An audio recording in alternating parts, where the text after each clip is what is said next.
the darkest corners of the internet, where the law is but a whisper and morality a distant memory, lies a place known only to those who have forsaken their humanity for the thrill of the macabre. This place is called the Red Room. The invitation to join came to me through an encrypted message, a dark whisper from the abyss.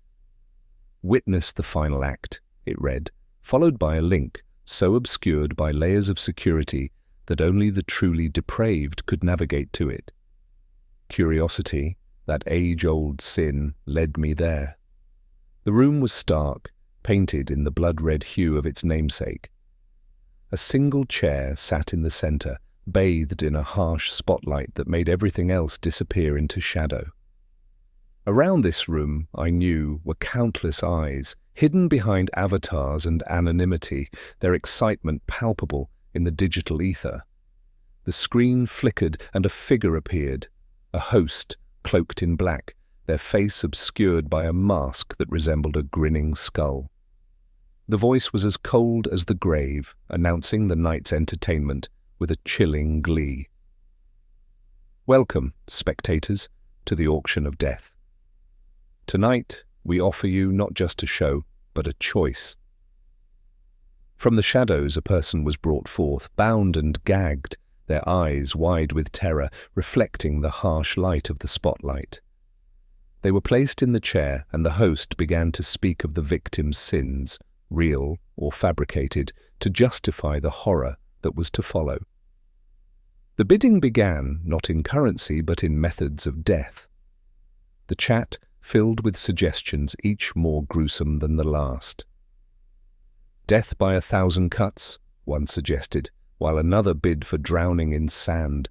The macabre creativity of the audience was boundless, their bloodlust fueling the dark auction. I watched, horrified yet unable to look away, as the bids flew. The highest bid would determine the method, and finally, when the clock hit 0, the winning bid was announced: execution by the guillotine. There was a moment of silence, a breath held by all, as from the shadows stepped the executioner. Dressed in ancient garb, his face was hidden by a hood, but his eyes gleamed with a sinister anticipation. He carried with him not just a guillotine, but a piece of history, a relic of when death was a public spectacle. The condemned, now resigned to their fate, was forced to kneel. The executioner positioned the guillotine, the blade gleaming under the red light. The host's voice filled the room. The final act of tonight's performance. With a swift, merciless motion, the blade fell. The sound it made was like nothing else, a whisper of death that echoed through the silent room.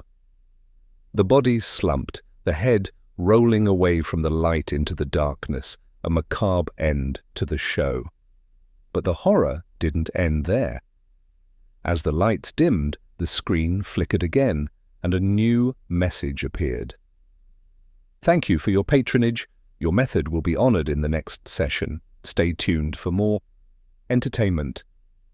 I closed the tab with shaking hands, the reality of what I had witnessed sinking in, but as I did, my computer beeped with a new notification.